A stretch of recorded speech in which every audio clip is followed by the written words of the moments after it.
Il est 20h06 sur Europe 1, fin de la première journée d'audience au procès de Gérard Depardieu. L'acteur de 76 ans est jugé devant le tribunal correctionnel de Paris depuis la mi-journée pour des agressions sexuelles sur 2 femmes lors d'un tournage d'un film en 2021.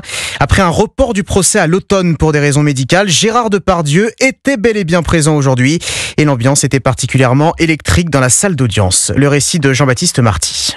Perché sur son estrade qui surplombe la salle d'audience, le président prévient « J'ordonnerai le huis clos au moindre incident » et il jette un regard furtif aux militantes féministes présentes en nombre. Les conditions fixées mettent à sous, l'avocat de Gérard Depardieu s'avance à la barre et plaide la nullité de la procédure. « Je dénonce une chasse à l'homme bancale » lance-t-il, index sans l'air. Sur un ton théâtral, puissant, le conseil défie l'avocat général.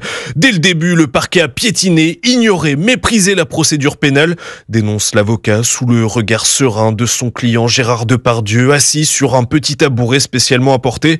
Et son avocat poursuit. Pour l'accusation, il fallait faire tomber le monstre sacré Gérard Depardieu. 19 personnes sur le tournage disent n'avoir rien vu et elles n'ont pas été entendues sur procès-verbal. Mais le procureur se défend. Pour lui, tous les témoignages ont été recueillis.